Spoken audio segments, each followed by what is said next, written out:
परम ज्योति, दीप ज्योति परम ज्योति, दीप ज्योतिर्जनार्दन, दीपो हरतु मे पापम्, दीप ज्योति नमोस्तुते। शुभं करोतु कल्याणम्, आरोग्यं सुख संपदा, द्वेष बुद्धि विनाशाय, आत्मज्योति नमोस्तुते। आत्मज्योति प्रदीप्ताय, ब्रह्मज्योतिर्नमोस्तुते। ब्रह्मज्योति प्रदीप्ताय, गुरुर्ज्योतिर्नमोस्तुते।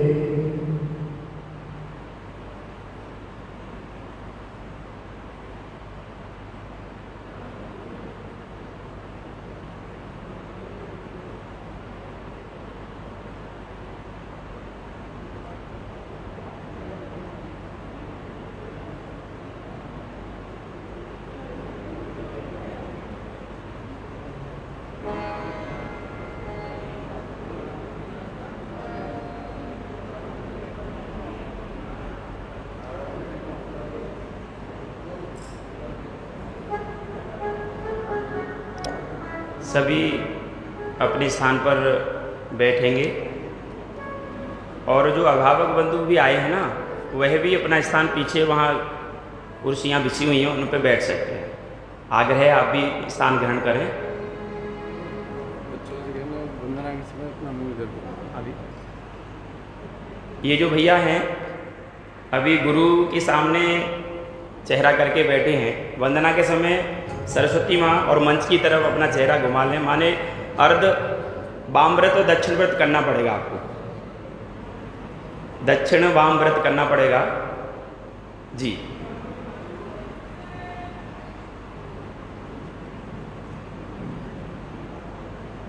मातृ प्रणाम। 1 2 3।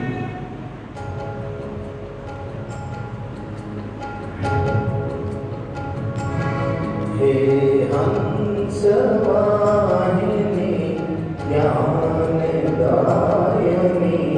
अम्ब विमलमति दे, अम्ब विमलमति दे। हे हंस वाहिनी ज्ञानदायिनी, अम्ब विमलमति दे, अम्ब विमलमति दे। जग सिर मोर बनाए भारत, वह पद में क्रम दे, अम्ब विमलमति दे।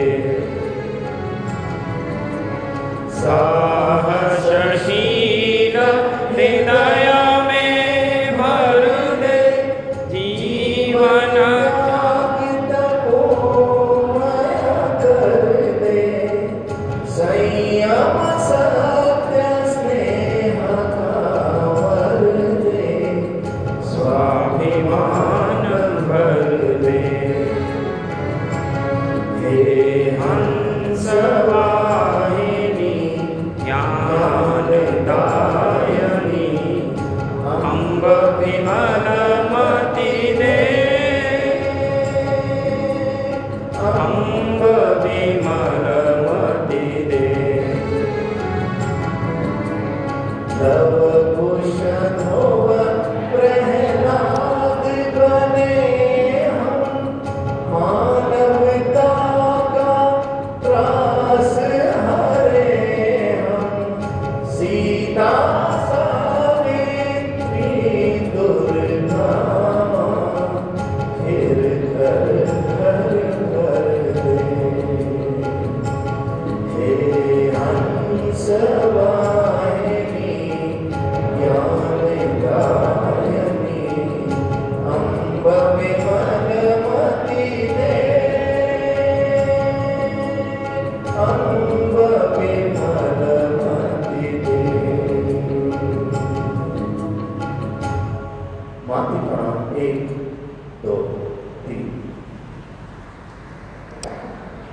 कहा गया है गुरुर्ब्रह्मा गुरुर्विष्णु गुरुर्देवो महेश्वर गुरुर साक्षात परम ब्रह्म तस्मै श्री गुरुवे नमः।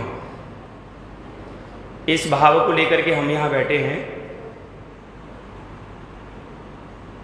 अतिथियों का परिचय कराने हेतु मैं श्रीमान अशोक जी और वह इस विद्यालय के उप प्रधानाचार्य हैं, उनसे आग्रह करता हूँ कि वह परिचय कराएं।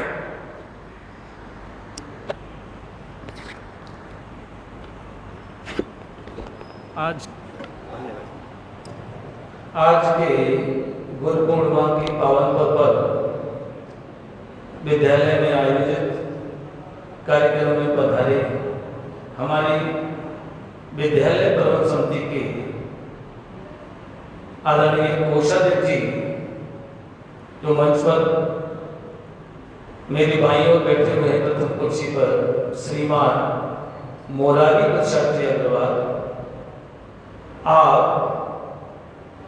कई सामाजिक संस्थाओं से जुड़े हुए हैं और आप भी योग गुरु के रूप में आगरा महानगर में जाने जाते हैं और अपने विद्यालय के प्रधानाचार्य श्रीमान कृष्णकांत जी द्विवेदी जी वो भी कार्यक्रम में मौजूद हैं। आगे की कार्यवाही के लिए श्रीमान देवी जी।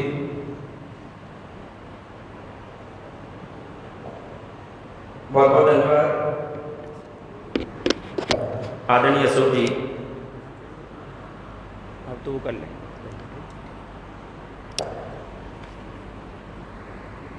आज गुरु पूजन के निमित्त हम यहाँ बैठे हुए हैं।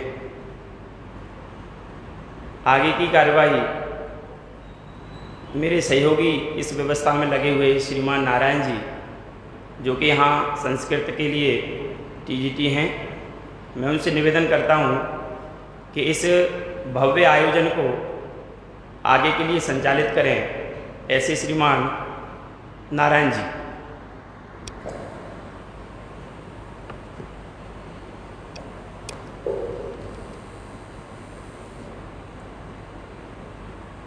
देखिए, आज आप किसी साधारण कार्य के लिए यहाँ एकत्रित नहीं हुए हैं।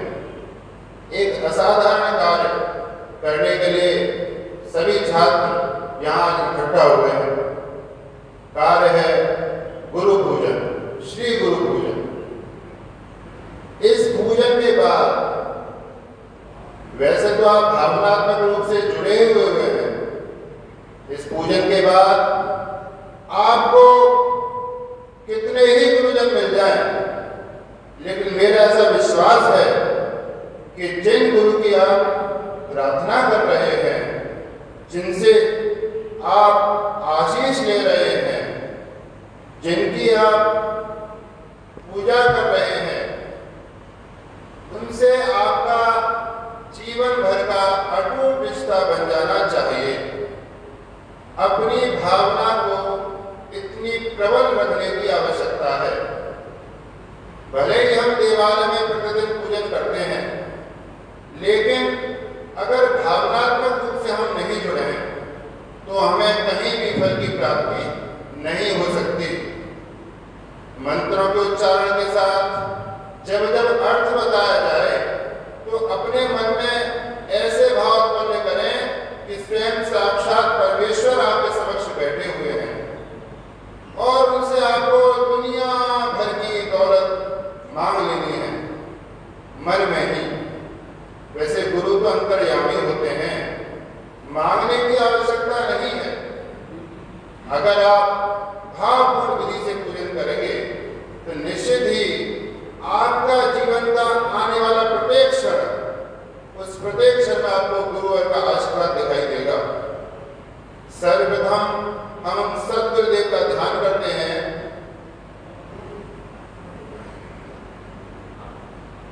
सबसे पहले आप नेत्र बंद कीजिए और ध्यान कीजिए उस परम शक्ति का, जिसके पूजन के लिए आप यहाँ एकत्रित हुए हैं।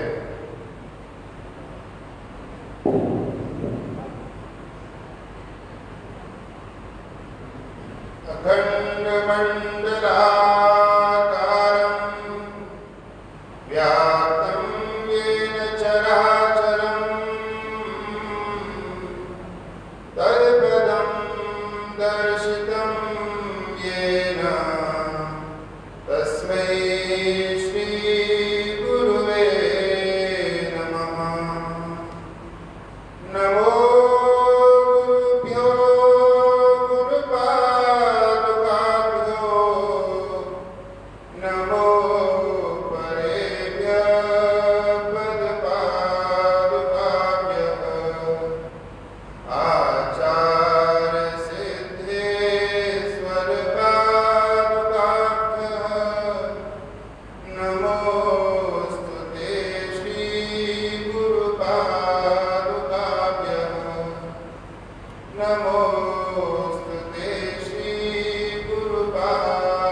चरणों में मेरा विनम्र निवेदन है।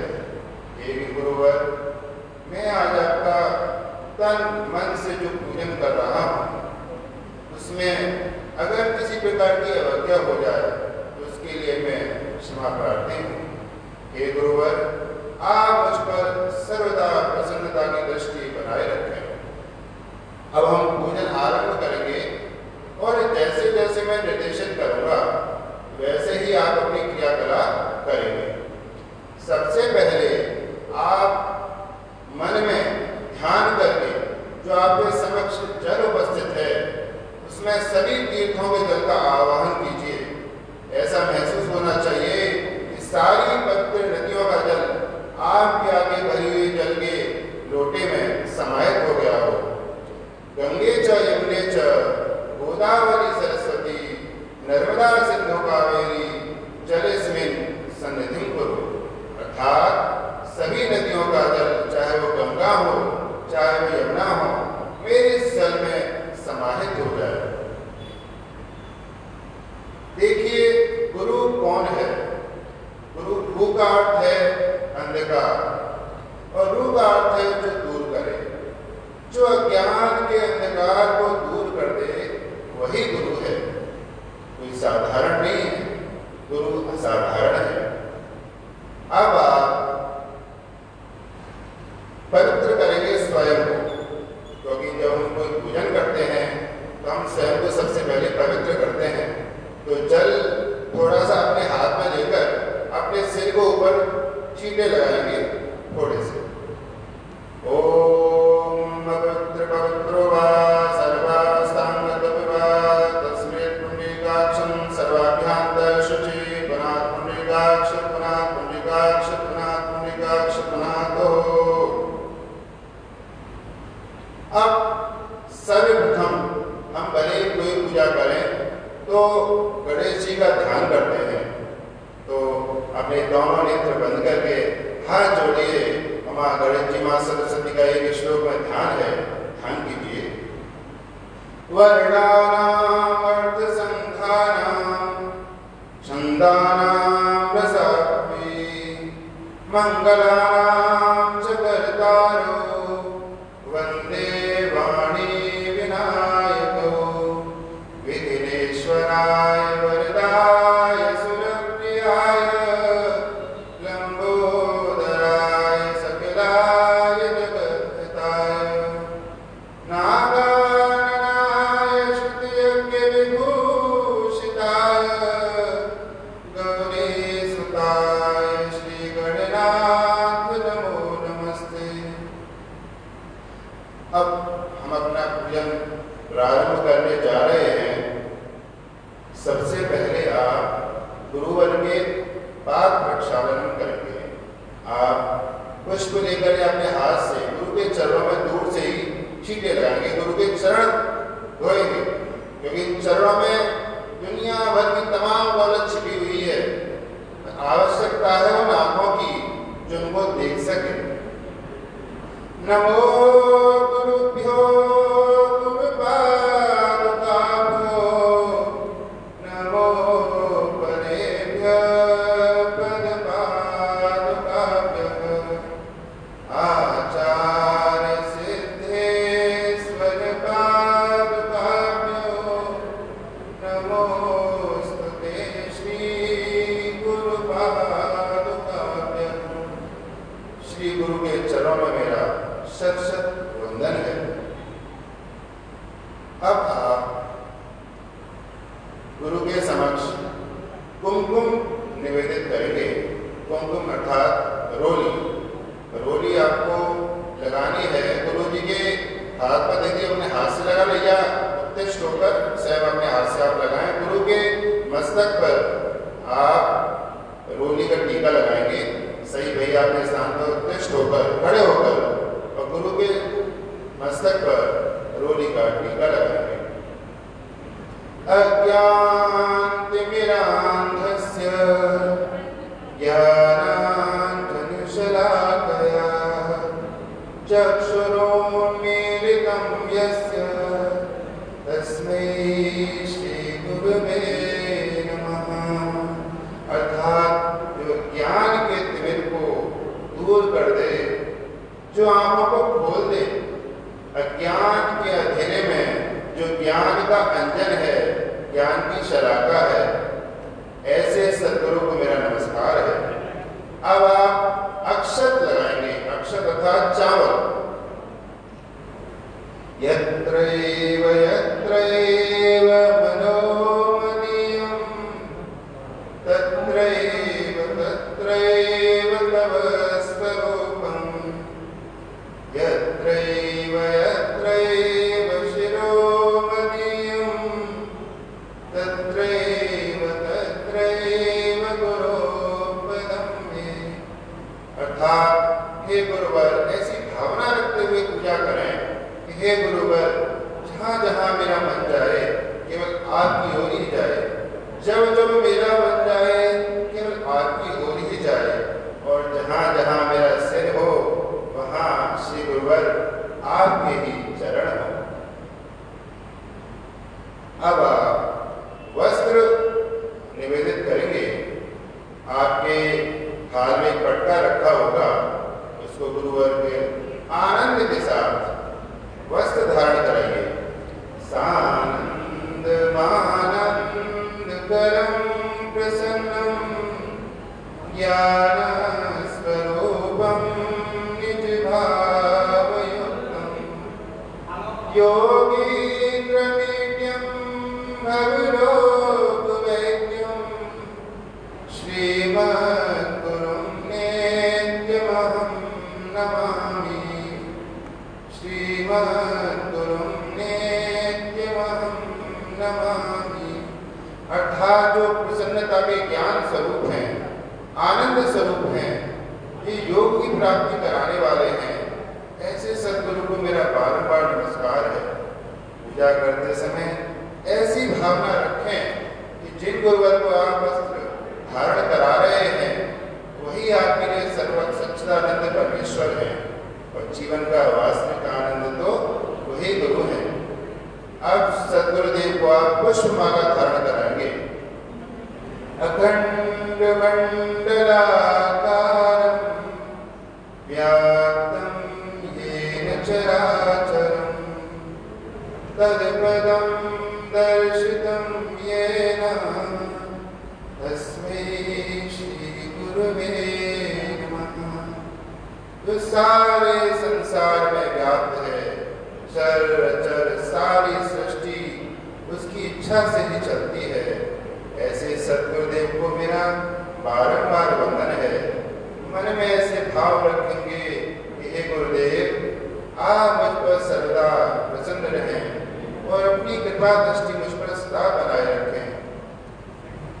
अब आप थाल में रखा हुआ जो मौली है कलावा, उसको गुरुदेव को उनके हस्त पर बांधेंगे। पहले आप बांधेंगे, फिर गुरुवर आपको बंधन करेंगे। तो पहले आप गुरुवर के कलावा बंधन कीजिए। ओम स्वस्ति न इंद्रो वृद्धश्रवाः स्वस्ति न पूषा विश्ववेदाः स्वस्ति नस्तार्क्ष्यो अरिष्टनेमिः स्वस्ति नो बृहस्पतिर्दधातु।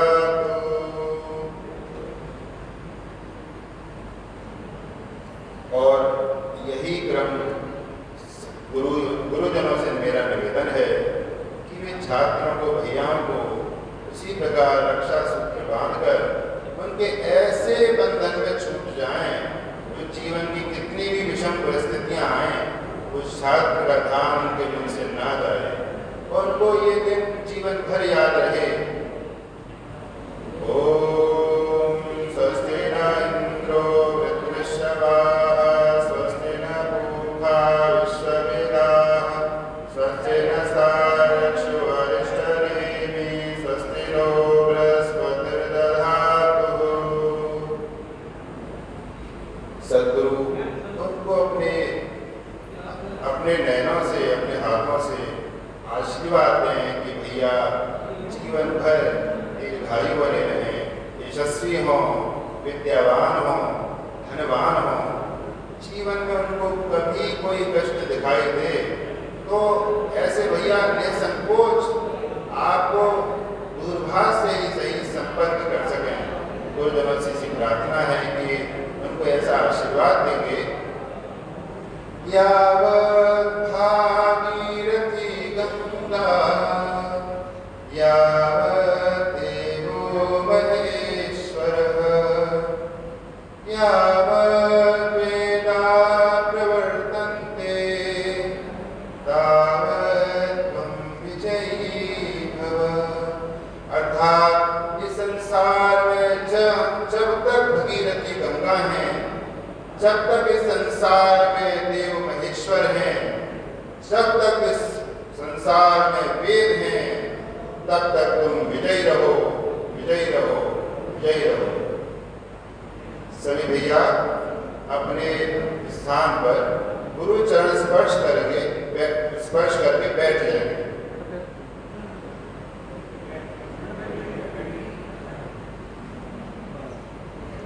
और गुरु से ऐसा आशीष मांगेंगे कि हे गुरुदेव, मैं जीवन के किसी भी पल आपको भूल न पाऊं, बस ऐसा आशीर्वाद दीजिए।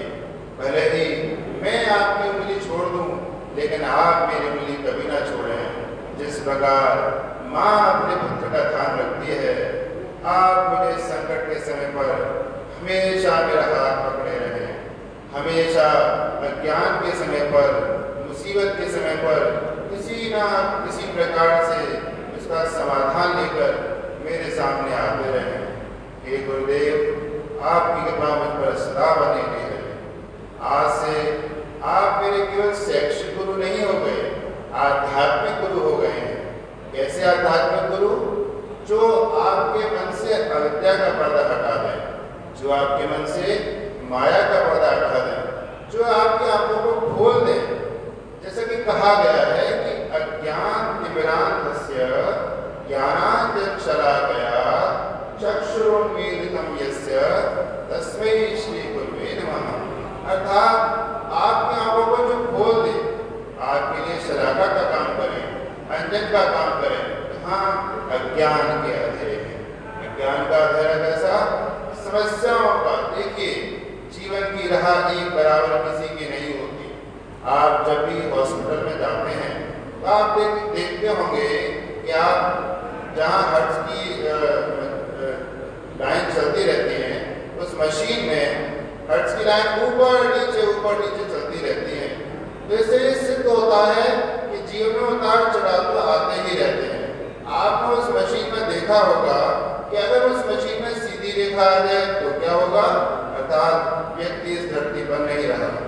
इसीलिए ये ध्यान रखिए कि इस पूजन से आप ये ना समझें कि आपकी समस्याएं दूर हो जाएंगी, आपकी रुकावटें दूर हो जाएंगी, आपके जीवन का संघर्ष दूर हो जाएगा। वास्तव में तो जितना संघर्ष आता है वही तो सच्चा जीवन है। रुका हुई लाइन तो समझ लीजिए कि मृत्यु की निशानी है। तो जब भी संघर्ष का समय हो, आप ये आज मन में संकल्प लीजिए कि जब भी कोई ऐसा पल आए, चाहे परिवार में आए या शिक्षा के क्षेत्र में आए, आप निसंकोच जिन गुरु की आपने पूजन किया है उनको आप निसंकोच संपर्क करेंगे और उनसे समाधान लेंगे। आज से ये आपके शैक्षणिक गुरु नहीं हो गए, आज से आपके लिए आध्यात्मिक गुरु हो गए। इस बात का ध्यान रखें।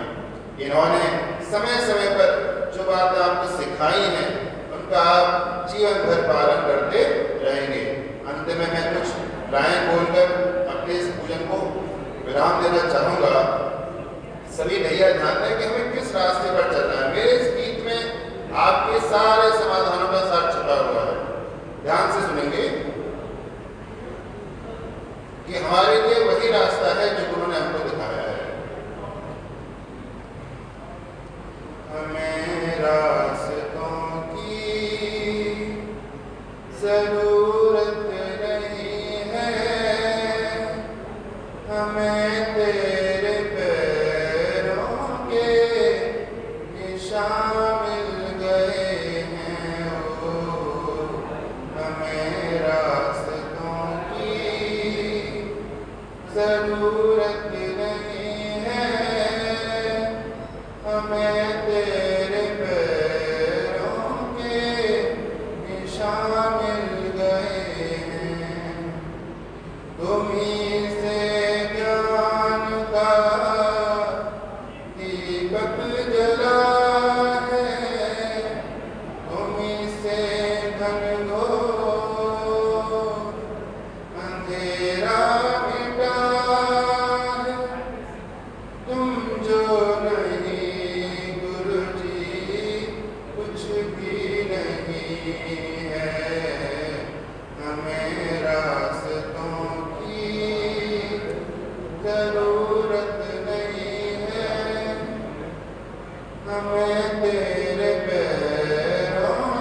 सभी भैया अपनी थाली में रखा हुआ मिष्ठान गुरुजनों को निवेदित करेंगे। देखिए, कार्यक्रम का अंत मिठाई से होना चाहिए। अंत अगर मिठास से भरा हुआ हो गया तो जीवन भर मिठास से भरा हुआ रहेगा। मिठाई अंत में क्यों याद आई? क्योंकि देखिए, अंत आपको गुरुवर को भी याद रहेगा और मेरी इच्छा ये कि थोड़ा गुरुवर भैया को भी खिलाएं। आप आदान प्रदान बराबर का बना रहे। मिठाई अंत में क्यों? इसकी एक वजह यह है कि जब कार्यक्रम का अंत हो तो आपका मुंह मीठा रहे और आपकी याद बनी रहे कि देखिए, आज प्रातः का प्रारंभ हमारा मिठास से भरा रहा। और गुरुजनों से भी निवेदन है कि भैयाओं को उसी में से थोड़ा सा प्रसाद अवश्य कराएं।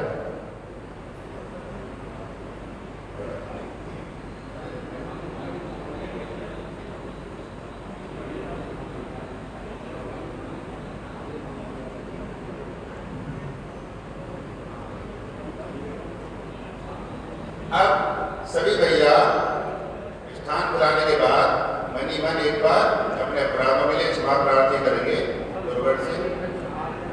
सही भैया इसी भावना से गुरुवर को प्रसाद खिलाएं और आचार्य वर्ग से भी मेरा निवेदन है कि वह भी उसी भावना से अपने शिष्य को प्रसाद खिलाएं जिस प्रकार की भावना उनके अपने पुत्र के लिए होती है। आज से ये आपके शिष्य नहीं हो गए, आज से आपके पुत्र ही हैं। ये समझ लीजिए कि पुत्र और शिष्य में भेद रहेगा, लेकिन पुत्र अगर आप मानेंगे तो ये अभेद हो जाएगा। तो ये ध्यान रखिए कि आज सारे गुरुजन ये संकल्प लें कि आज ये उनके सामने के शिष्य नहीं बैठे हैं, उनके पुत्र बैठे हुए हैं। सभी छात्र आंख बंद करके गुरुवर से पूजन में होने वाले अपराध के लिए क्षमा मांगेंगे। सभी भैया नेत्र बंद करके श्लोक को दोहराएंगे। आवाहनम। सभी छात्र नेत्र बंद करके गुरुवर से अपने जीवन में होने वाली सभी गलतियों के लिए अपराध प्रार्थना करेंगे। आवाहनम। सभी भैया बोलेंगे मन में आवाहनम। न जानामि तवार्चनम पूजाम चैव न जानामि क्षम्यता परमेश्वर। हे गुरुवर, आप तो अखंड विश्व में व्याप्त हैं और ना तो मैं आपका आवाहन जानता हूं और ना ही आपका पूजन करने का ढंग जानता हूं।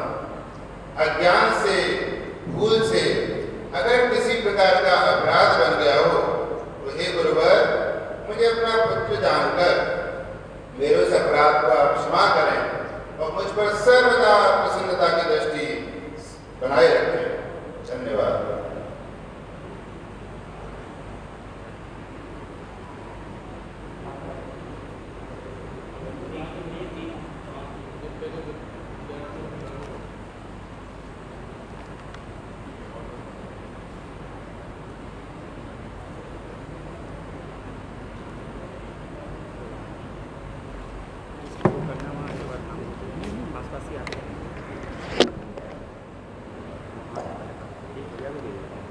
आज के गुरु पूर्णिमा के पावन पर्व पर विद्यालय में आयोजित कार्यक्रम में पधारे अपने मंचासीन अतिथियों का परिचय श्रीमान राकेश जी गर्ग। आप लघु उद्योग निगम लिमिटेड के उपाध्यक्ष हैं, उपाध्यक्ष हैं, कार्यमंत्री दर्जा प्राप्त हैं। आप उद्योगपति हैं और अपनी मातृ संस्था सरस्वती शिक्षा परिषद के माननीय अध्यक्ष के नाते हम सभी का मार्गदर्शन करते हैं। मेरा भैया सार्थक राम मधुकर, अर्पित, शिवान खंडेलवाल, सार्थक, इनसे आग्रह कि ये मंच पर पहुंचे हैं और सम्मान करें। आदरणीय संतोषी, आप विद्यालय प्रबंधन समिति के संरक्षक हैं और जरा सी सूचना मिलने पर हम सभी का मार्गदर्शन करते हैं। आदरणीय विश्वेश जी, प्रबंधन समिति के उपाध्यक्ष होने के नाते हम सभी का मार्गदर्शन करते हैं। आप एडीजीसी के पद पर कार्यरत हैं वर्तमान में। शिक्षा के क्षेत्र में भी आपकी अग्रणी भूमिका रहती है। श्रीमान गुलाब सिंह के दिवाकर, आप विद्यालय की प्रबंध समिति के आदरणीय सदस्य हैं। श्रीमान केडी मिश्रा जी, आप आगरा कॉलेज में केमिस्ट्री डिपार्टमेंट में एसोसिएट प्रोफेसर हैं और विद्यालय की प्रबंध समिति में शिक्षाविद होने के नाते हम सभी को आपका मार्गदर्शन प्राप्त होता है। धन्यवाद।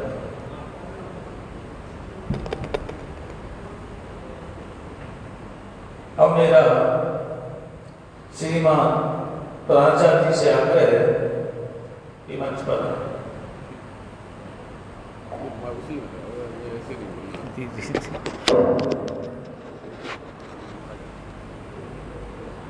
सभी भैया इधर अपना चेहरा इधर कर लीजिए। गुरुजन भी मूवेबल चेयर है तो थोड़ा उसको ऐसा कि उन्हें आरामदायक स्थिति लगे, ऐसे उसे मूव कर सकते।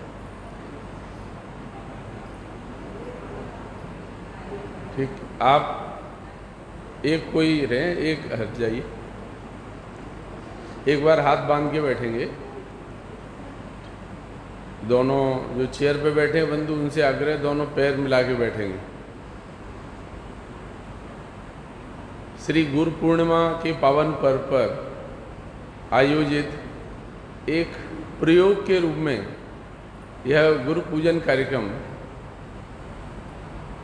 विद्यालय के सरस्वती सभागार में आयोजित है। इसमें उपस्थित हम सब के लिए और विशेषतः जो छात्र बैठे हैं उन सब के लिए एक अनुकरणीय उदाहरण श्रीमान राकेश जी गर्ग, क्योंकि वो भी आपकी तरह विद्या मंदिर के छात्र रहे हैं और सम्मान के साथ साथ उन्होंने वैभव, समाज में प्राप्त होने वाली प्रतिष्ठा को प्राप्त करने के बाद भी अपने सामान्य स्वभाव में बहुत अधिक परिवर्तन नहीं किया। आज भी जब वो अपने गुरुजन अर्थात जब वो आपकी तरह बालक रहे होंगे, उनसे मिले, उनके सामने आज भी उनके चेहरे पर वही भाव आता है जो मैंने कई बार देखा भी है। आप सरस्वती शिक्षा परिषद के जो इस आगरा में शिशु मंदिर, विद्या मंदिर और बालिका विद्या मंदिर, उनका संचालन करने वाली समिति के माननीय अध्यक्ष श्रीमान विश्वेंद्र जी अपनी विद्या मंदिर की समिति सरस्वती विद्या मंदिर कमला नगर में उपाध्यक्ष हैं। यह उनका एक लिखित परिचय है। व्यवहार में जब आप उनसे मिलेंगे तो बहुत अच्छे ब्लॉगर हैं, यूट्यूबर हैं, स्तंभ लेखक हैं और कई समाचार पत्रों के संपादक और सह संपादक रहे हैं। मीडिया जगत की आप हलचल को पहचानते हैं और कब क्या करना है इसके लिए बड़े चिंतित रहते हैं। छात्रों को भी उनसे बहुत सी बातें सीखने को मिल सकती हैं। आप उन्हें यूट्यूब पे सर्च करेंगे तो बहुत आसानी से उपलब्ध रहते हैं। बहुत आपके व्यूअर भी हैं, सब्सक्राइबर भी। केडी मिश्रा जी शिक्षाविद होने के साथ साथ आगरा कॉलेज आगरा में आप रसायन विज्ञान के एसोसिएट प्रोफेसर हैं। श्रीमान मुरारी प्रसाद जी अग्रवाल हमारी प्रबंध समिति के कोषाध्यक्ष हैं और उनसे जो आप सीख सकते हैं वो ये कि कोई व्यक्ति कितना ही किसी भी स्थिति में हो, लेकिन इस बात को ध्यान रखता है कि प्रथम सुख निरोगी काया। हर वक्त स्वास्थ्य की चर्चा करना, अपने स्वास्थ्य को भी फिट रखना। बहुत से योग गुरु आपको ऐसे मिलेंगे जिनका अपना ही मध्य प्रदेश बहुत आगे पीछे है और वो योग कराते हैं, लेकिन वो स्वयं भी फिट रहते हैं और अपना एक आदर्श प्रस्तुत करते हैं। बहुत अच्छे आप बिल्डर हैं। व्यावहारिक दृष्टि से भी आप जब उनसे अलग से मिलेंगे तो ऐसा लगेगा कि हम किसी एक सामाजिक व्यक्ति से, एक व्यवहार कुशल व्यक्ति से मिल रहे हैं। मैंने ये बातें इसलिए चर्चा में कही, उनकी प्रशंसा में नहीं, कि आप सब छात्र हैं तो बैठे बैठे कई बार जीवन में लगता है कि अपने मन में तनाव आता है तो हम किससे क्या सीखें। हमारे सामने कई बार रोल मॉडल तो होते हैं लेकिन वो इतनी दूर होते हैं कि हम उनसे मिल नहीं पाते। विवेकानंद जी को रोल मॉडल मान लेंगे लेकिन आपसे बात नहीं हो पाएगी उनकी। अमिताभ बच्चन को रोल मॉडल मान लेंगे लेकिन वो आपसे मिल नहीं पाएंगे। तो हमारे रोल मॉडल हमारे सामने हैं।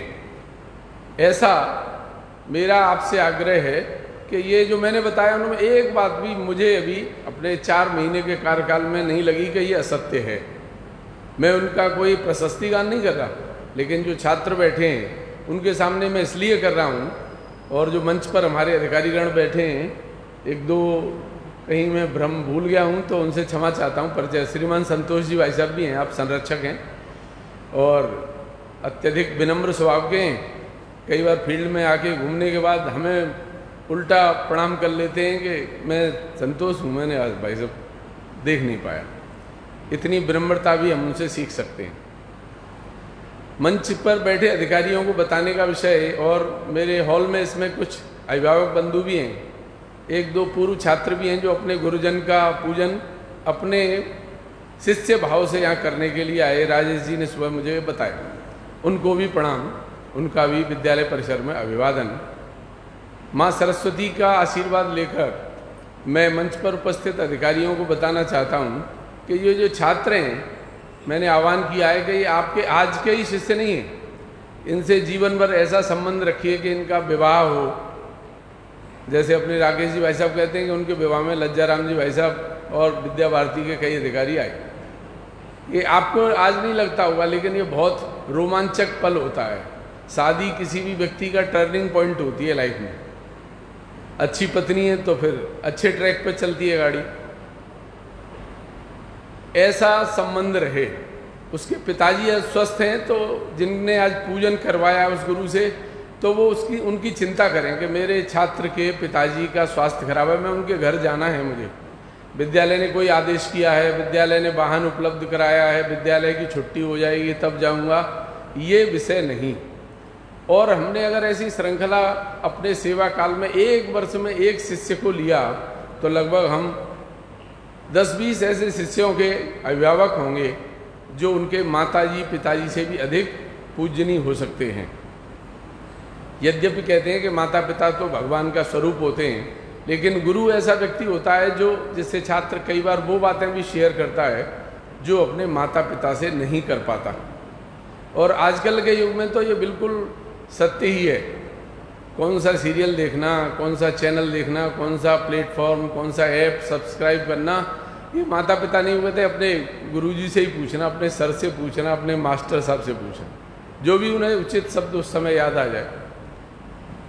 एक दूसरा, ये बड़े होकर क्या बने इसकी चिंता उनके जीवन भर करना, और इतना उनसे तादात्म्य स्थापित करना कि अगर आप अंतिम सैया पर भी हों तो वो आपका शिष्य आपके सामने हो और वो कहे गुरुजी मुझे बड़ा कष्ट है आपके इस स्वास्थ्य और आपकी इस समस्या को लेकर।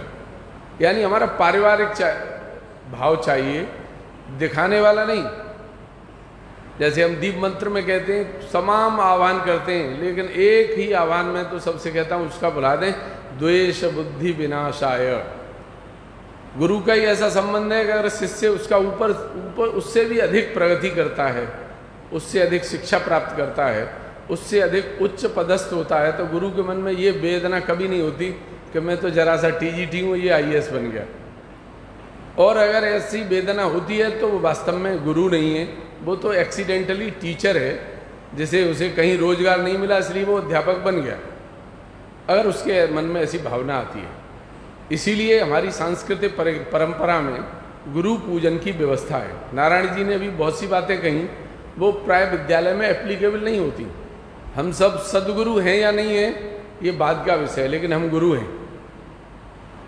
सदगुरु बनने के लिए बहुत तपस्या करनी पड़ती है। विजय कौशल जी महाराज की तरह 6-6 महीने कमरे में बंद होके स्वाध्याय करना होता है, अपनी इंद्रियों को जीतना होता है, तब हम अपने छात्र से कह पाएंगे जितेंद्रिय भव। आजकल की दुनिया में ये बहुत कठिन कार्य है कि अपनी इंद्रियों पर विजय प्राप्त करना। बाकी कहने में बहुत आसान लगता है, लेकिन ये बहुत कठिन कार्य है। और आदरणीय मुरारी प्रसाद जी भाई साहब जैसे लोग काम कर रहे हैं स्वास्थ्य के क्षेत्र में, ये दूसरा कठिन काम है। प्रथम सुख निरोगी काया, पूरी दुनिया जानती है कि उसका शरीर सही नहीं है तो जीवन भर उसे लौकी तोरई पालक टिंडे खाना पड़ता है। लाख संपदा होने पर भी वो डॉक्टर के बिना पूछे पनीर का पकौड़ा नहीं खाता। इसलिए इन छोटी छोटी बातों का चिंतन मनन करते हुए जो भैया यहाँ आए हैं और जो आचार्य दीदी का पूजन कर रहे हैं, वो भी उन्हें उसी भाव से अपने परिवार का एक सदस्य मानते हुए उन्हें जीवन में कहीं न कहीं स्थान देंगी। और प्रबंध समिति के बंधु जो इस हमारे कार्यक्रम के साक्षी बने हैं, उनसे भी आग्रह है कि आदरणीय राकेश जी भाई साहब से विशेष आग्रह है कि अगली वर्ष गुरु पूर्णिमा हो तो हम पूरे विद्यालय के सरस्वती शिशु मंदिर विद्या मंदिर के सभी आचार्यों का एक विशेष कार्यक्रम ऐसा कर सकें, ऐसी योजना बनाने की उनसे निवेदन है। संभव हुआ क्योंकि ये मौसम गुरु पूर्णिमा का प्राय बरसात के सीजन में ही होता है, तो कई बार करने में भी कठिनाई होती है। और ये सब जो थाली में जो पुष्पमाला होगी, छोटी सी एक लोटी होगी, मिष्ठान होगा, ये सब छात्रों के द्वारा स्वयं लाया गया है। इसमें विद्यालय ने व्यय कहना तो अनुचित सा होगा, कोई सहयोग नहीं किया। वो उनकी भावनाएं हैं। कोई गुलाब की भी माला ला सकता है, कोई गेंदे की भी ला सकता है, कोई वास्तव में ही गंगा जल लाया होगा तो कोई आरओ का वाटर लेके आया होगा। लेकिन छात्रों से भी आह्वान है कि अपने गुरु को एक हाड़ मांस का प्राणी मत मानिए, ये मानिए कि उसमें भी संवेदनाएं हैं, वो भी जीवित जागता एक ऐसा प्राणी है जो हमें कभी न कभी जीवन में कुछ न कुछ बात बताएगा। आज से हजारों साल पहले जब शिक्षा होती थी तो आईएएस पीसीएस नहीं बनते थे। जीवन के सर्वांगीण विकास की शिक्षा थी वो। राम लक्ष्मण जब भी अपने गुरु से पढ़ने गए होंगे तो पीएचडी करने नहीं गए। कई बार हम दूसरों की सेवा करके कितना महान बन सकते हैं, इसका साक्षात उदाहरण हमारे सामने हनुमान जी हैं। अपने लिए कुछ नहीं, सब कुछ अपने ऐसे व्यक्ति के लिए जिसमें उनकी श्रद्धा है, निष्ठा है। भगवान राम ने कभी नहीं कहा कि मेरी पूजा करना, लेकिन हनुमान जी ने कभी उन्हें पिता तुल्य से इधर उधर देखा ही नहीं। और जब ये संबंध हमारे होते हैं तो बताने की, इंडेक्स बनाने की, संविधान को पढ़ने की कोई आवश्यकता नहीं होती। न गुरु की जाति जानने की आवश्यकता होती है, न गुरु की उम्र जानने की आवश्यकता होती है। अगर ये वास्तव में अध्यात्म भाव है तो सब कुछ हम अपने आप करते हैं। जय हिंद, जय भारत।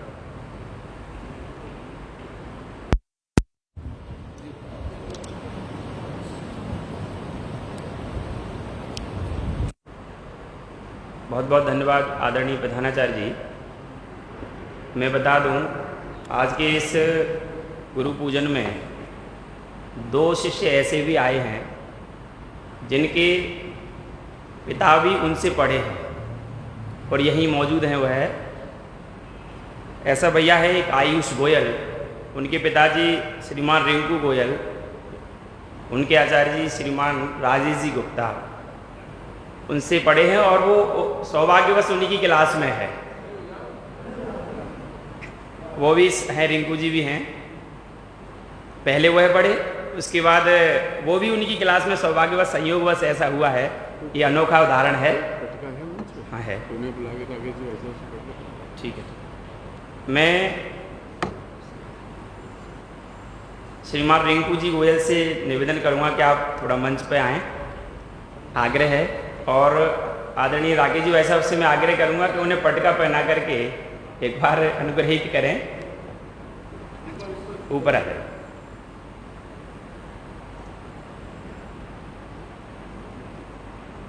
भैया ताली बजा सकते हैं। तैनिक ताल करो, 1 2 3, 1 2 3, 1 2। और ऐसा ही एक भैया और है, प्रज्वल त्यागी।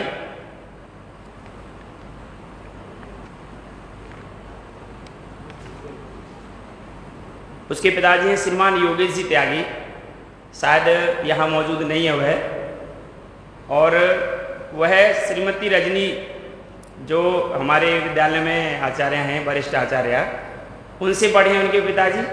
और वो भैया है, संयोगवश वो भी उन्हीं की क्लास में है। तो दोनों का ही अभिनंदन है। बस वैसा धन्यवाद राकेश। वैसा मैं एक प्रकाश और डालूंगा लगभग 1 मिनट का। मैं बताना चाहूँगा ये जो व्यवस्थाएं हैं भैयाओं की एक बैठक यहाँ की गई, सभी को बुलाया गया और उस बैठक में ये योजना बनी कि ये जो थाल है, इस थाल को आप सजा के लाएंगे। तो भैयाओं ने अपने आप इस थाल को सजाया है। उन्होंने ही अपनी माला और आसन ये सब उन्हीं का है। विद्यालय ने उनको अभी यहाँ से कुछ नहीं दिया, वो सब अपना ही करके लाए हैं। ये अनोखा प्रयोग उन्होंने अपने आप स्वीकार किया और उसको यहाँ आज साक्षात प्रकट भी किया है। अभी आगे मैं जिनको बुलाऊं उससे पहले श्रीमान सुरेश जी, मैं उनसे आग्रह करूंगा कि वह अपना एक गीत प्रस्तुत करें। श्रीमान सुरेश जी, और सुरेश जी वैसा के बाद हमारे विद्यालय के आदरणीय उपाध्यक्ष जी श्रीमान विश्वेंद्र जी, उन्हें मैं आमंत्रित करूंगा। वह तैयार रहेंगे, 5 मिनट हमें आशीर्वाद देंगे। हमने बच्चों को दिया और आप हमें दे दीजिए।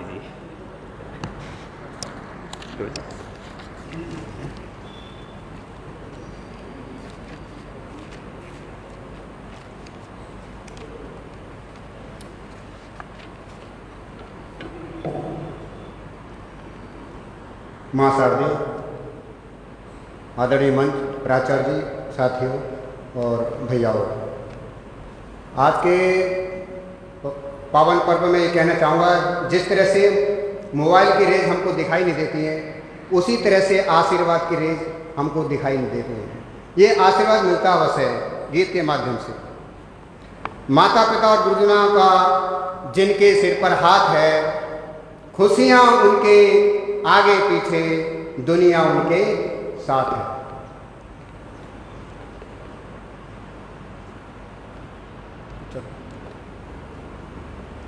माँ बाप और गुरु के कहने पे जो चलेगा,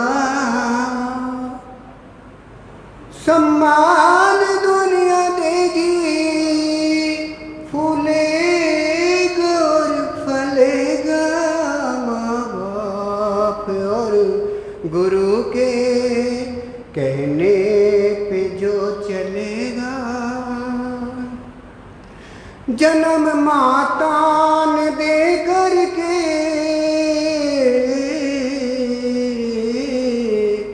जन्म माता ने दे करके अपनी गोदी में पाला है। पिला कर दूध दुनिया का दिखाया सब उजाला है। विश्वास का ये दीपक सदियों तक जलेगा। माँ बाप और गुरु के कहने पे जो चलेगा। जब आप छोटे थे तो पिताजी आपके माताजी ही पकड़ कर लाए थे उंगली से।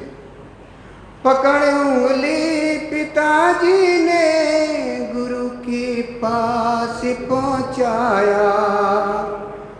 गुरु के मार्गदर्शन से मेरी किस्मत को चमकाया। गुरुदेव का ये कहना टाले नहीं टलेगा। माँ बाप और गुरु के कहने पे जो चलेगा। चीज़ें अनमोल है तीनों, सदा ही पास में रखना। गुरु माता पिता को तुम सदा विश्वास में रखना। चरणों की रज जो माथे जो मलेगा। माँ बाप और गुरु के कहने पे जो चलेगा। धन्यवाद।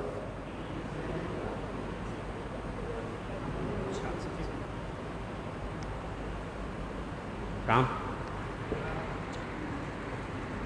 हमारे बीच में डॉक्टर श्रीमती अभिलाषा जी वह उपस्थित हैं। मैं श्रीमती राधा जी से आग्रह करूंगा कि उन्हें पटका पहना करके, हमारी अभिभावक हैं,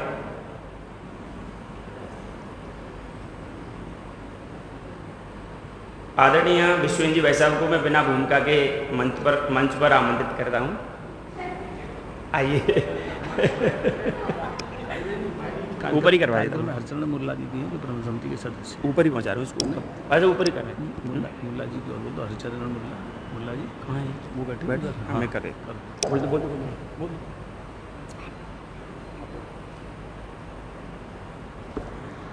आज के कार्यक्रम में अपनी ब्राह्मण समिति के सदस्य श्रीमान हरिचरण मुल्ला जी भी बैठे हुए हैं। बहुत बहुत स्वागत है आपका।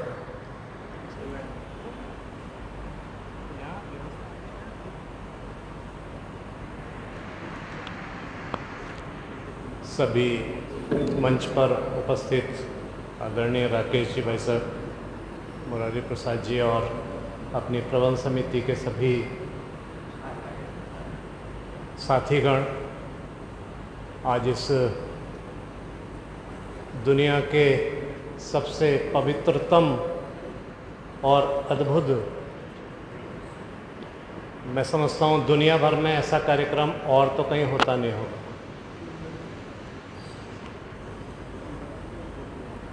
गुरु पूर्णिमा की भावना और विचार ये केवल भारत माता की धरती पर ही पैदा हुआ, पुष्पित पल्लवित हुआ।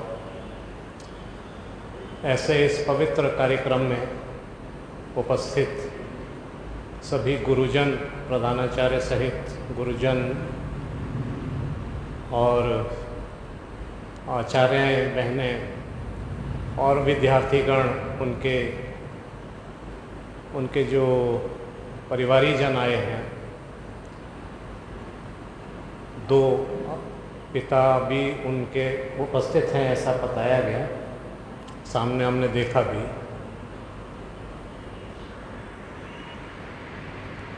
ये बहुत अद्भुत और भावुक कर देने वाला कार्यक्रम है वास्तव में।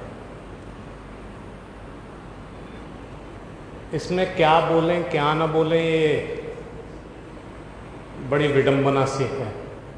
अभी आदरणीय प्रधानाचार्य जी ने पूरा विषय रखा और नारायण जी ने जिस तरीके से पूजन कराया, और मैं देख रहा था जिस भावना से, जिस आवेग के साथ हमारे सभी, अब मुझे कन्फ्यूज़न हो रहा है मैं इनको स्टूडेंट कहूँ या शिष्य कहूँ, क्योंकि आज तक तो हुआ क्या है कि एक यात्रा हम तय करते हैं हम अपने जीवन में।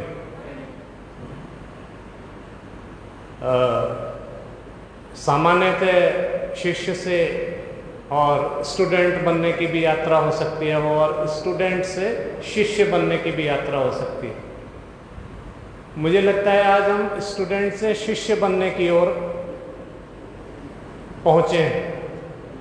और दूसरी यात्रा जो हमें पढ़ाते हैं, ऐसे जिनको सामान्यतः टीचर्स, आचार्यगण कहा जाता है संबोधन में, तो दूसरी यात्रा उनकी भी आज शुरू हुई। जितने बार नारायण जी ने मैं देख रहा था और फिर अपने प्रधानाचार्य जी ने कहा कि आत्मीय संबंध दोनों का, तो ये आत्मीय संबंध स्थापित हो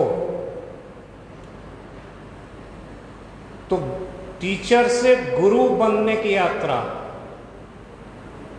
सतगुरु का विषय आया तो सतगुरु तो ठीक है, लेकिन गुरु बनने की यात्रा बहुत कठिन है, बहुत कठिन है। गुरु बनने की भी यात्रा बहुत कठिन है। मेरी परिभाषा में मैं जो मानता हूँ, हमारा पूजन जिस बच्चे ने कर दिया और हम जिसके गुरु हो गए, और उसके प्रतीक रूप में हम अपने कक्षा के सभी छात्रों के जो घर में बैठे हैं, उनके भी गुरु भाव से जब हम देखते हैं, तो टीचर का काम है उसको सिलेबस पूरा कराना। दोनों का अंतर समझने की बात है। टीचर का काम है बच्चे का, विद्यार्थी का, स्टूडेंट का सिलेबस पूरा कराना, उसको एग्ज़ाम में अच्छे नंबर दिलवाना, उसको टॉप कराने के लिए कोशिश करना, और उन 45 मिनट की क्लास में और 4, 5, 6 घंटे के स्कूल में उसका संरक्षण और उसका सारा व्यवस्था करना, उसकी मार्गदर्शन करना। गुरु का काम क्या है? गुरु का काम है सुबह 4 बजे से उठकर रात के 11 बजे तक सोने तक अपने शिष्यों की चिंता में मग्न रहना। वो घर पहुंचा होगा कि नहीं, उसने खाना खाया होगा कि नहीं, उसके घर में कोई तकलीफ है कि नहीं, तकलीफ है तो कैसे दूर हुई होगी, कि उसका होमवर्क जो मैंने दिया था वो पूरा हुआ होगा कि नहीं, उसको कोई अंदर से परेशानी तो नहीं है। इतना आत्मिक, वो जो शादी वाला विषय आता है, बहुत कहा जाता है कि अगर किसी शिष्य के घोड़ी पे चढ़ने से पहले उसने अपने गुरु को याद किया, वो हो रहा है आजकल, बहुत बार कहा जाता है, तो वो सफल गुरु माना जाता है। और घोड़ी से चढ़ने से इनकार कर दे कि नहीं नहीं मेरे गुरुजी आ रहे हैं, मेरी टीचर आ रही है, मेरे अध्यापकगण आ रहे हैं, तो वास्तव में उस गुरु का, उस टीचर का, उस अध्यापक का अपने कार्य के प्रति संपादन बिल्कुल सफल हो जाता है। एक छोटा सा उदाहरण, गुरु और शिष्य का संबंध सीधे सीधे आप देखिए, बड़े प्रैक्टिकली जोड़ लीजिए। 2 लोग हैं अपने जीवन में, एक रामकृष्ण परमहंस और विवेकानंद हैं, एक अर्जुन और कृष्ण है। ये अर्जुन और कृष्ण के आपस में संबंध है, बुआ के लड़के हैं, फूफा के लड़के हैं, ये सब चीजें ठीक है, लेकिन गुरु अर्जुन के जो गुरु हैं वो भगवान कृष्ण है। और वो गुरु कब बनते हैं? वो गुरु बनते हैं जाकर कुरुक्षेत्र के मैदान में, जब वो बीच में खड़े होते हैं और अर्जुन को भ्रम होता है कि मैं अपने उनको मारूं या ना मारूं, यानी पाप पक्ष की ओर, दुष्ट पक्ष की ओर, राक्षस पक्ष की ओर, समाज के लिए, जो समाज के लिए कलंक हैं, जिनके कारण भारतवर्ष की धरती पर माताओं के शील भंग की स्थिति आ गई है। और केवल माताओं के शील भंग की स्थिति नहीं है, उस राज्य की साम्राज्ञी के शील भंग की स्थिति आ गई है। उन दुष्टों को मारने के लिए जो शिक्षा दे, और वो दुष्ट भी अपने सगे चाचा ताऊ के लड़के, उनको तैयार करना, और उनको तैयार करते हुए बार बार अर्जुन भ्रम में पड़ते हैं, अरे मेरे तो नहीं, ये तो मेरे वो हैं, चाचा हैं, ये गुरु। सामने गुरु भी खड़े हैं, सामने गुरु द्रोण भी खड़े हैं। अब ये कृष्ण कहाँ पहुंच गए? कृष्ण पहुंच गए और उसके ऊपर, माने परम गुरु के ऊपर। और अंत में मैं अपनी बात समाप्त करता हूं, अंत में गुरु का काम क्या है? ये कृष्ण का, गुरु का जो सिद्धांत है, ये बड़ा अद्भुत है। ये शिष्यों अपना हमको भी समझना चाहिए, क्योंकि हो सकता है आगे 10-5 साल बाद, 4-7 साल बाद जो आपकी एजुकेशन है, उसके बाद आप भी इसी गुरु कर्म में, गुरु धर्म में आप आओ। तब ये ध्यान रखना कि अंत में कृष्ण बोलते हैं, अंतिम श्लोक में बोलते हैं कि मैंने तुझे इतनी पूरी सब बता दी, तुझे समझ में आया है तो ठीक है, बाकी तू वैसा कर जैसा समझे।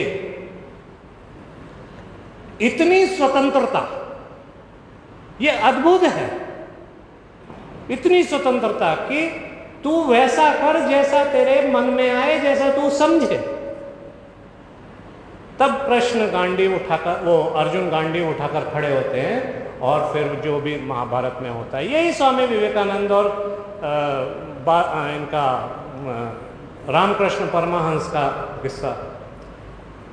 दोनों इंतजार कर रहे हैं, ये अद्भुत मिलन होता है। आज जो हुआ है वास्तव में देखिए, कितने हमारे यहाँ 1800, लगभग 1700 बच्चे हैं, 1900 हर एक क्लास में, लेकिन एक गुरु के सामने मैं देख रहा हूं 2 बच्चे हैं, ऊपर एक बच्चा है। यही गुरु के सामने यही बच्चे क्यों सिलेक्ट हुए? इन्हीं को क्यों बुलाया गया? ये एक संयोग है, ये ऊपर की व्यवस्था है, प्राकृतिक व्यवस्था है। ईश्वर चाहता है कि ये बच्चे सीधे सीधे इन गुरुओं के संरक्षण में पलें, बढ़ें, आगे बढ़ें, और ये गुरु उनका हाथ पकड़ के इनके उद्देश्य तक पहुंचाएं। जैसे रामकृष्ण ने, परमहंस रामकृष्ण जी ने विवेकानंद जी को वहां तक पहुंचाया। एक ही इच्छा थी विवेकानंद जी की। अब शिष्य का पहला कर्तव्य क्या है? जिज्ञासु होना, अर्जुन उधर जिज्ञासु था, विवेकानंद इधर जिज्ञासु हैं। विवेकानंद बोलते हैं आप, मेरी एक ही जिज्ञासा है, आप भगवान के भक्त हो, आपने भगवान को देखा है? परमहंस उनको पहले गुरु ऐसे मिले जिन्होंने कहा हाँ मैंने भगवान को देखा। बोले मुझे दिखा सकते हो? हाँ दिखा सकता हूं। यही गुरु का काम है। छात्र पूछे सर गुरुजी मुझे जीवन में ऐसा बनना है, अच्छा रास्ता क्या है? ये रास्ता है, मुझे आप चल के दिखा सकते हो? हाथ पकड़ के वहां तक पहुंचा सकते हो? हाँ पहुंचा सकता हूं। चल तू, डर मत, मैं खड़ा हूं, तेरे साथ चल रहा हूं। और वो छात्र अपनी मंजिल तक पहुंचता है। ऐसा ये भावुक क्षण, ऐसा ये अद्भुत कार्यक्रम सफलतापूर्वक आप लोगों ने यहाँ आयोजित किया है, इसकी बहुत बहुत बधाई।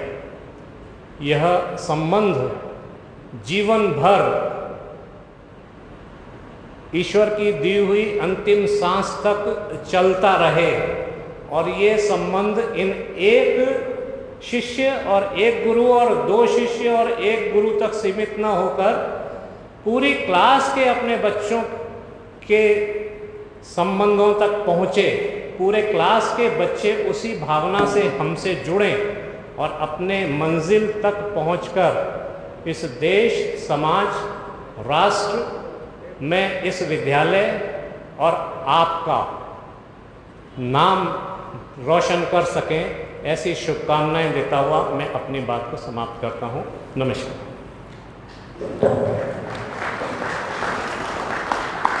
अब आपने तालियां बजाई दी तो एक बार और बजा दिए। सैनिक ताल पुरु 1 2 3 1 2 3 1 2।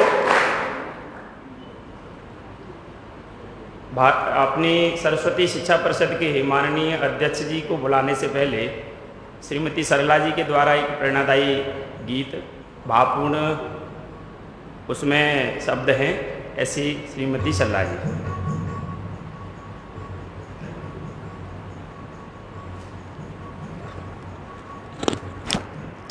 मंचासीन बंधुओं को, भगिनियों को प्रणाम। आज गदगद हो गई हूँ इतनी कि भावुकता में गला थोड़ा रुंध गया है। भैयाओं के लिए है ये गाना।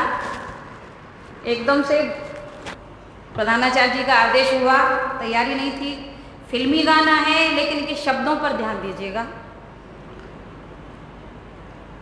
इंसाफ की डगर पे बच्चों दिखाओ चल के, ये देश है तुम्हारा, नेता तुम ही हो कल के।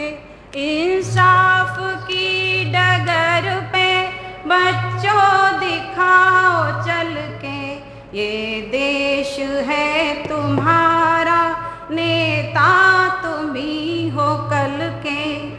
दुनिया के रंज सहना पर कुछ न मुँह से कहना, दुनिया के रंज सहना पर कुछ न मुँह से कहना, सच्चाइयों के बल पे आगे को बढ़ते रहना।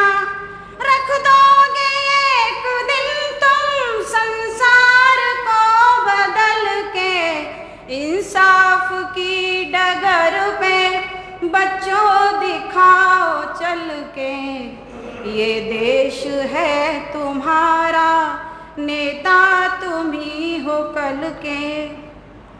अपने हो या पराए सबके लिए हो न्याय, अपने हो या पराए सबके लिए हो न्याय।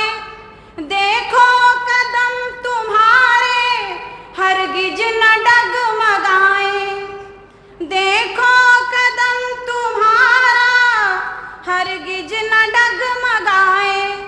रास्ते बड़े कठिन है चलना संभल संभल के, इंसाफ की डगर पे बच्चों दिखाओ चल के, ये देश है तुम्हारा, नेता तुम ही हो कल के, ये देश है तुम्हारा, नेता तुम ही हो कल के।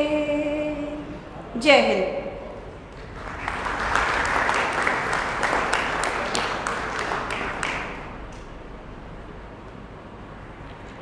आपने समझ ही लिया होगा भावगीत का। अब मैं श्रीमान राकेश जी गर्ग, लघुद्योग निगम के आप उपाध्यक्ष हैं और हमारे इस मातृ संस्था जो है यहाँ सरस्वती शिक्षा परिषद, उसके आप माननीय अध्यक्ष हैं। मंच पर ठीक है, जैसा आपकी है आग्रह है वह सब आएँ और अपनी बात रखें।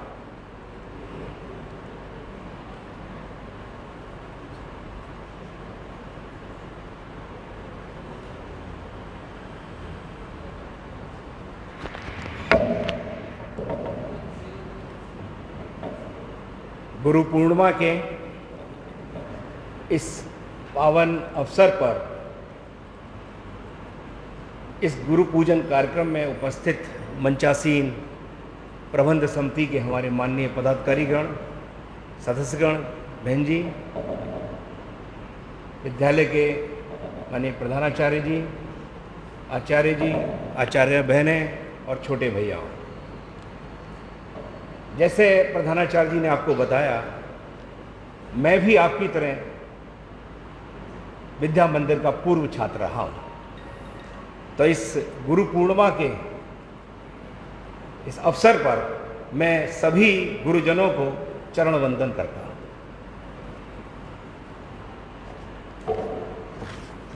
जीवन में शिक्षा का अपना महत्व है।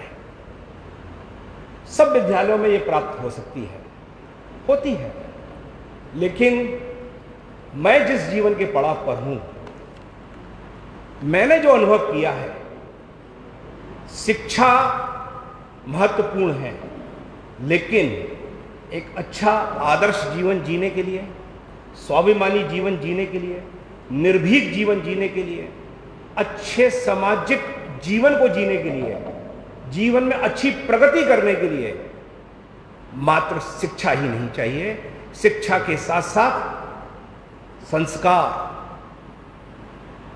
हमारे अंदर निर्भीकता, साहस, आपको अच्छे आदर्शों की जानकारी, सही बुरे का समाज में पहचान, आपको जो लोग महान हुए उनकी जीवनी का पूरा विवरण, क्यों कैसे किन बातों से वो महान कहलाए। जीवन मात्र पशु या कीड़े मकोड़ों की तरह जीने के लिए नहीं है। जीवन एक भगवान ने दिया है, कहते हैं 84 लाख योनियों के बाद एक जीवन मनुष्य का मिलता है। इसका भाव समझिए, और यह भाव जानने के लिए, यह भाव क्या है, कैसे अच्छा जीवन जिए, यह शिक्षा मैं 8 वर्ष विद्या मंदिर में पढ़ा, तृतीय से लेकर दशम तक, कक्षा 3rd से लेकर 10th तक। ये सब चीज़ें मुझसे पहले भी, मैं 30 से छोटा था, लेकिन ईश्वर की कृपा से मुझे मेमोरी मेरी अच्छी है। मुझे अपनी जो नर्सरी केजी में पढ़ता था ना, तो वो भी याद है। मैंने एक बहुत बड़ा फर्क देखा। शिक्षक तो मिले, जैसे विश्वेंद्र जी ने कहा, कक्षा 3 से पहले और कक्षा 10वीं के बाद, first year, second year, graduation में, लेकिन गुरु नहीं मिले। गुरु मिले तो सिर्फ कहाँ? मुझे विद्या मंदिर में। आप बड़े सौभाग्यशाली हैं। आपके जीवन की पूर्णता करने के लिए ये आप विद्या मंदिर में हैं। गुरु पूजन का कार्यक्रम मात्र एक 40 मिनट का कार्यक्रम नहीं था, ये भावना का भी था और पूरे जीवन को समझने का और जीवन का सही भाव जानने का भी एक कार्यक्रम था। अगर आपको जीवन में प्रगति करनी, निश्चित है सब चाहते हैं, जो मैंने तरीका अपनाया था वो मैं बता सकता हूं। आप एक अच्छा शिष्य अगर बनेंगे तो गुरु से आप सब कुछ पा सकते हैं। मेरे शब्दों को गौर कीजिए। अच्छा शिष्य बनना मतलब, आप कहेंगे अच्छा शिष्य क्या? उनकी सारी आज्ञाओं को मानना, सब कुछ उनका मानना, उनकी डांट को भी आशीर्वाद मानना। डांट से भी बहुत कुछ सीखा।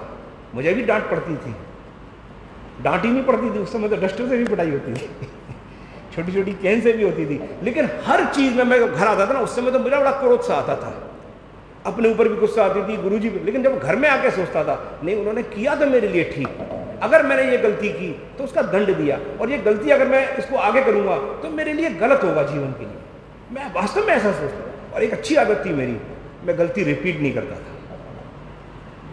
ऐसा आप भी करें। तो मैंने, क्योंकि बहुत वक्ता भी बोल चुके हैं, लेकिन आपका यह जो कार्यक्रम है, जैसे विश्वेंद्र जी ने कहा, पूरी दुनिया में अद्भुत है, अनोखा है, क्योंकि गुरु शिष्य की परंपरा ये सिर्फ भारत में है, विश्व में एक टीचर स्टूडेंट की है। ठीक है, आपको लगता होगा बहुत से देश प्रगति कर गए हमसे ज्यादा, वो एक राजनीतिक कारण थे जो अब ठीक भी हो रहे हैं। मैंने पहले भी कहा, शायद आप लोगों को जानकारी भी है, मतलब पहले भी बताया, आप सब जानते भी होंगे भी, हम विश्व के सर्वश्रेष्ठ राष्ट्र थे। पहली सदी से लेकर के 18वीं सदी तक व्यापारिक दृष्टि से, अर्थ दृष्टि से, यानी कि पैसे की दृष्टि से, उद्योग की दृष्टि से हम विश्व के सिरमौर थे, नंबर 1 थे।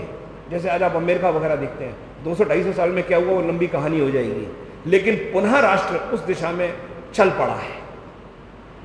किसी से कमजोर ना माने, तुलनात्मक कभी भी अपने आप को कमजोर या हल्का ना समझें। सब कुछ करने की क्षमता भारतीयों में है, सब कुछ बनने की क्षमता भारतीयों में है, और ये हमने सिद्ध भी किया है। ऐसा ही मैं गुरुजनों से भी निवेदन करूंगा, जैसा जो बताया विश्वेंद्र जी ने, बच्चों को भी मात्र शिष्य या स्टूडेंट नहीं, पुत्रवत मानेंगे तो निश्चित तौर पर बहुत सारे छात्र यहाँ से ऐसे और निकलेंगे जो आपका इस विद्यालय का भी और देश का भी नाम रोशन करेंगे। बस आज पुनः इतना कहते हुए, एक अच्छा शिष्य बने बच्चों से, और निश्चित तौर पर ये जीवन का आपका बहुत प्रमुख समय है विद्यार्जन का। विद्या अर्जन का समय में ही आप कुछ भी बनना चाहें सीख सकते हैं। जैसे सांचे में हम लोग ढलाई करते हैं लोहे की, तो जो सांचे में एक बार बन गया वह बन जाता है। ऐसा ही ये जीवन है, जितना सीख लेंगे आप विद्या से संबंधित, संस्कार से संबंधित, अन्य संबंधित, तो आप विश्व में अपने जीवन को आदर्श बनाएंगे, और हमारे देश का भी और अपना भी, अपने परिवार का भी, विद्यालय का सबका नाम रोशन करेंगे। बस इसके साथ पुनः मैं अपनी बात समाप्त करता हूँ। धन्यवाद, सादर नमस्कार। कुछ सूचना है 1-2, इसलिए मैं बीच में आया। समापन के बाद माननीय प्रबंध समिति के सभी बंधु, जो हमारा प्रबंधक कक्ष है उसमें वहाँ पहुँच के एक औपचारिक दृष्टि से सामूहिक बैठेंगे 5 मिनट, फिर जा सकेंगे। आज की अभी आपने बहुत, जिनको जो मेरे पूर्व छात्र होते हैं बहुत उच्च पदों पर, मैं उनको उनके स्पीच को बहुत ध्यान से सुनता हूँ कि ये मुझे क्या सिखा सकते हैं। आज की एक नया वर्ड चल रहा है, आपने टैग लाइन देखा है, हैशटैग लगाते हैं, तो राकेश जी भाई साहब की न्यूज़ की या बोलने की या उनकी स्पीच की या उनके भाषण की, जो आपको उचित लगे, एक घर पे जाके एक डायरी पे एक टैग लाइन लिखना। मैं भी लिखूंगा कि मैं गलती दोबारा नहीं करता, ठीक है। गलती हो नो प्रॉब्लम, सबसे होती है, मेरे से भी होगी, आपसे भी होगी, सड़क चलते हर आदमी से गलती होती है, ऐसा तो कोई है ही नहीं। गलती तो भगवान राम से भी हुई कि उन्होंने विवाह किया, अनुमान लगा उन्होंने विवाह नहीं किया होता तो जंगल ही नहीं जाते, जंगल जाते तो अकेले जाते कम से कम। तो आज की टैगलाइन क्या, भाई साहब ने तो कहा मैं गलती दोबारा नहीं करता, आप कहें मैं गलती दोबारा नहीं करूंगा, एक बार हो गई नो प्रॉब्लम, ठीक। देवेंद्र जी,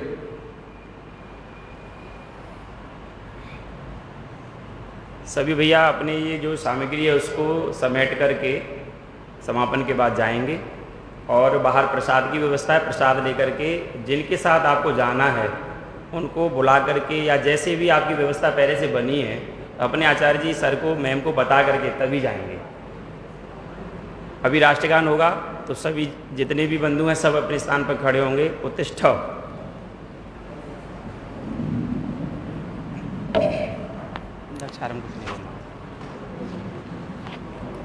राष्ट्र जनगण मन अधिनायक जय हे भारत भाग्य विधाता, पंजाब सिंधु गुजरात मराठा द्राविड़ उत्कल बंग विंध्य हिमाचल यमुना गंगा उच्छल जलधि तरंग तव शुभ नामे जागे तव शुभ आशीष मागे गाहे तब जय गाथा जनगण मंगल दायक जय हे भारत भाग्य विधाता जय हे जय हे जय हे जय जय जय जय हे।